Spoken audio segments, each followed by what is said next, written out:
అమెరికాలో చిందరవందరగున్న మీ ఇంటికి handyman cleaning plumbing services కోసం కాంటాక్ట్ ఇన్స్టా సర్వీస్. యుఎస్ లో ఎక్కడైనా ఎప్పుడైనా for instant bookings visit instaservice.com.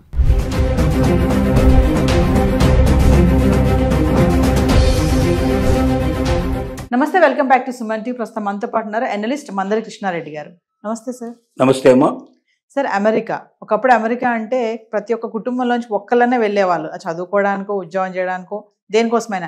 కానీ ఇప్పుడు వీసా రావట్లేదని ఒక పక్కన, వచ్చినా కూడా వెళ్ళట్లేదు అనేది ఇంకొక వాదన. అంటే అమెరికా వెళ్ళే వాళ్ళు ఒక క్రేజ్ అనేది తగ్గిపోయింది అనుకోవచ్చా? మరి అమెరికాలో ఉంటున్నటువంటి యూనివర్సిటీస్ ఏవైతే ఉన్నాయో అవన్నీ కూడా కొంచెం డల్ అయిపోయాయి, ఇక్కడ నుంచి రావట్లేదు కాబట్టి అనేది ఒక వార్త. ఒకసారి వివరాల్లోకి వెళ్తే సార్. అమెరికా మీద క్రేజీ ఏమి తగ్గలేదు, కానీ ట్రంప్ మీద భయాలు పెరిగాయి. ట్రంప్ మీద భయాల వల్ల అమెరికా ఇప్పుడు పోకుండా ఉండడమే మంచిది, అమెరికాలో ఇప్పుడు చదవకుండా ఉంటే మంచిది, అమెరికాలో ఎప్పుడు ట్రంప్ ఏ రకమైనటువంటి జీవో తీసుకొస్తాడో తెలియదు, ఎప్పుడు ఏ రకంగా మనల్ని బాధ పెడతాడో తెలియదు, భయపెడతాడో తెలియదు, చివరికి సంఖ్యలు వేసి పంపిస్తాడో తెలియదు అనేటువంటి భయాలు పట్టుకున్నాయి. ఈ భయాల వల్ల, ఎందుకంటే ఒక స్థిరమైన మైండ్ ఉన్నవాడు కాదు ట్రంప్. రాత్రిపూట ఒక నిర్ణయంలో ఉంటాడు, పొద్దురికి ఇంకో నిర్ణయం తీసుకుంటాడు. ఉదాహరణకి 25% సుంకాలు పెంచుతానని చెప్పి 1వ తారీఖు నుంచి అమలు చేస్తున్నట్టుగా ప్రకటించేశాడు. 1వ తారీఖున అమలు అవుతుందని మన వాళ్ళు ప్రిపేర్గా ఉన్నారు. కానీ సడన్గా మనం నిన్న రాత్రి ప్రకటించడం ఏంటంటే, వారం రోజుల పాటు అవకాశం కల్పిస్తున్నాను, ఈ 1 వీక్లో భారతదేశం ముందుకు రావాలి, మా దేశానికి పంపించేటువంటి వాటి మీద మేము సుంకాలు వేసినట్టే వాళ్ళ దేశానికి మేము పంపిస్తున్నానికి ఆల్రెడీ ఎక్కువ సుంకాలు వేస్తున్నారు, ఆ సుంకాలు తగ్గించుకుంటేనే కానీ మేము ఈ సుంకాలు తగ్గిస్తాము అని ఇలాగా ఒకదానికి ఒకటి కండిషన్ పెట్టాడు. ఇంకోటి ఏం పెట్టాడు, రష్యాతో మీరు ముడి చమురు కొనడం మానేయాలి అని ఇంకో కండిషన్ పెట్టాడు. అసలు వాస్తవంగా నీ దేశానికి సంబంధించిన ఏదైనా నువ్వు కండిషన్ పెట్టుకోవడం అర్థం ఉంది, కానీ రష్యా నుంచి నువ్వు ఇది కొనొద్దు అది కొనొద్దు అని చెప్పి భారతదేశం లాంటి ఒక బలపడినటువంటి దేశానికి, ప్రపంచంలోనే ఇవాళ 3వ 4వ స్థాయిలో ఉన్నటువంటి భారతదేశాన్ని నువ్వు శాసించడానికి ప్రయత్నం చేసినప్పుడు ఎందుకు వింటారు? ఎవరు వింటారు? ఎవరి స్వతంత్రత వాళ్ళకు ఉంటుంది కదా. ఇప్పుడు దానివల్ల ఏమైందంటే, ఒక స్థిరమైన నిర్ణయం లేనటువంటి వాడు ట్రంప్ ఎప్పుడు ఎలాంటి నిర్ణయం తీసుకుంటాడు, ఎప్పుడు ఎలాంటి పరిస్థితి చేస్తాడు, తద్వారా ఎన్ని ఇబ్బందులు పడాల్సి వస్తుందో, సడన్గా ఎక్కడో అమెరికాలో మన పిల్లలు కానీ మన కుటుంబం కానీ ఇబ్బంది పడుతుందేమో అనే భయంతో కూడా చాలామంది తమ పిల్లల్ని చదువుల కోసం పంపించడం కానీ, ఉద్యోగాల కోసం ప్రయత్నం కానీ, వీసా కోసం ట్రై చేసడం కూడా చాలామంది మానేసే పరిస్థితి వాళ్ళ ఏర్పడింది. దీనివల్ల ఏమైందంటే, ఎయిర్పోర్ట్లలో ఇంతకుముందు కలకలాడుతుండేది, అమెరికా వెళ్ళే వాళ్ళ సంఖ్య చాలా ఎక్కువ ఉండేది. వాళ్ళు వెళ్తున్నారంటే వాళ్ళతో పాటు కుటుంబాలన్నీ వెళ్ళి చూడడానికి వాళ్ళకి తెలిసిన వాళ్ళు, కుటుంబాలు, స్నేహితులు, వందల వేల సంఖ్య లోపల ఎయిర్పోర్ట్ కలకలాడుతూ ఉండేది. ఇప్పుడు ఏ ఎయిర్పోర్ట్ చూసినా బోసిపోయినట్టు కనపడుతుంది, అక్కడ ఎవరు జనం కనపట్టలేరు. ఎందుకంటే అమెరికాకు వెళ్ళే వాళ్ళు తగ్గిపోయినారు, వాళ్ళు సెండప్ చేసే వాళ్ళు తగ్గిపోయినారు. ఇక్కడ ఇలా ఉంటే అక్కడ కూడా పరిస్థితి చాలా ఘోరంగా పడుతుంది. అక్కడ ఏమిటి, మరి అమెరికన్ విద్యార్థుల వల్ల అక్కడ హాస్టల్స్ బాగా కలకలాడేవి, అక్కడ యూనివర్సిటీలు కలకలాడేవి, అక్కడ వీళ్ళు కొనుగోలు ఏదో ఒకటి కొంటారు కదా, పోయినవాడు ఊరుకోడు కదా. ఈ పర్చేజ్ వల్ల కూడా అక్కడ వాళ్ళకి ఎక్కువ లాభాలు వస్తూ ఉండేవి. కానీ ఇప్పుడు పరిస్థితి ఏంటంటే, ఆల్మోస్ట్ ఆల్ 50% వెళ్ళేటువంటి వాడు తగ్గిపోయినారు. తర్వాత అక్కడ ఉద్యోగాలు కూడా లేని పరిస్థితులు ఏర్పడటం వల్ల చాలామంది ఉద్యోగాలు భయపడుతూ చేయడం ఎందుకని వదిలేసి వచ్చేవాళ్ళు కూడా సంఖ్య పెరిగిపోయింది. ఈ రావడం వల్ల ఏమైంది, అమెరికన్ యూనివర్సిటీల మీద ప్రభావం పడింది, అమెరికన్ హాస్టల్స్ మీద ప్రభావం పడింది, తర్వాత బయట మార్కెట్ల మీద ప్రభావం పడింది, అమెరికన్ ఎకానమీ మీద కూడా ప్రభావం పడింది.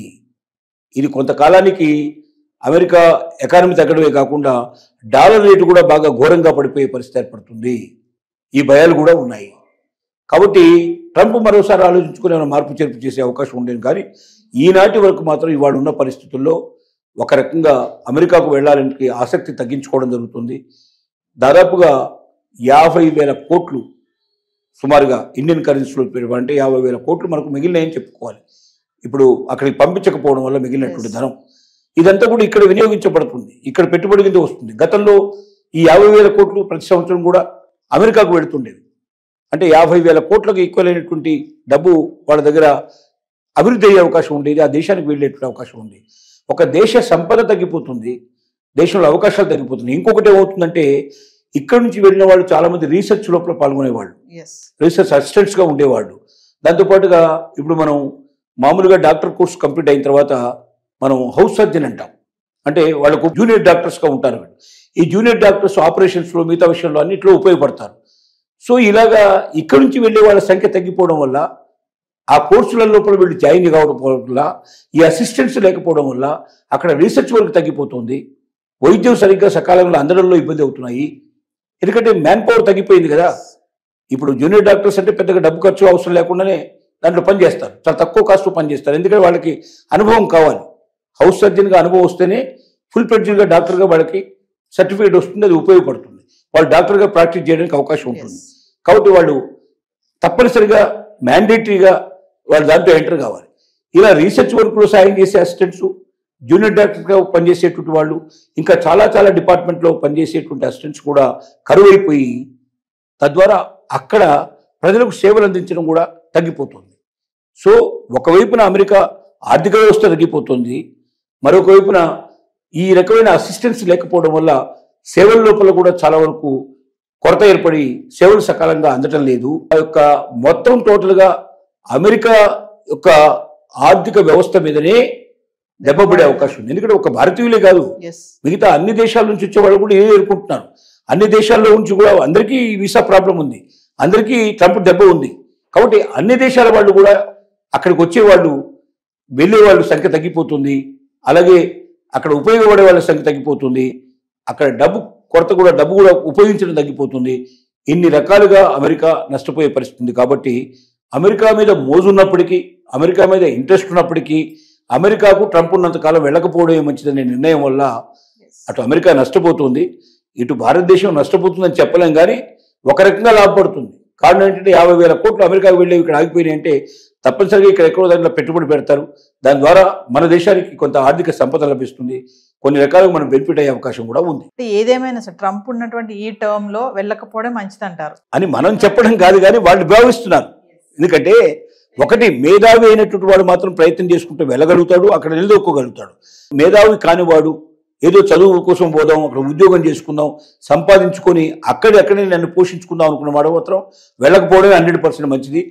అట్లాంటి పోషించుకునే పరిస్థితులు వాళ్ళు లేవు. అక్కడ బయట ఎక్కడైనా పని చేసినట్టు ఉంటే వెంటనే పట్టుకుంటారు, సంఖ్యలు వేసి పంపించేస్తారు, లేదా సంఖ్యలు వేస్తారని మన గవర్నమెంట్ తెలియజేస్తారు. అట్లా నేరంగా ఉండేటువంటి పరిస్థితి ఉంది. మరి ఉద్యోగం మీదనే ఆధారపడి నేను బతుకుతాను, నాకు ఏదో ఒకటి పార్ట్ టైం జాబ్ దొరికితే తప్ప నేను చదువు కంటిన్యూ చేయలేని వాళ్ళు ఎట్టి పరిస్థితుల్లో వెళ్ళకూడదని మనం సలహా ఇస్తున్నాం. మనకు భారతదేశం నుంచి డబ్బు వస్తుంది, నేను ఉద్యోగం చేయకపోయినా పర్లేదు, నేను ఖచ్చితంగా ఇక్కడ చదువుకోగలను అనుకున్న వాళ్ళు మాత్రం వెళ్ళొచ్చు. అంటే అక్కడి నుంచి రూపాయి ఆశించకుండా ఉండేవాళ్ళు. లేదా మేధావులు ఉండే ఎవరైతే ఉన్నారో వాళ్ళు నాకు జాబ్ తప్పనిసరిగా దొరుకుతుంది, నా మేధస్సుతోటి జాబ్ సంపాదించుకోగలను, నేను అమెరికాలో స్థిరపడగలను నమ్ముకున్న వాళ్ళు వెళ్ళొచ్చు. కానీ బిలో యావరేజ్గా ఉండేవాళ్ళు అటువైపు ప్రస్తుతానికి ట్రంప్ ఉన్నంతకాలం చూడకపోవడమే అన్ని రకాలుగా మంచిది. Thank you.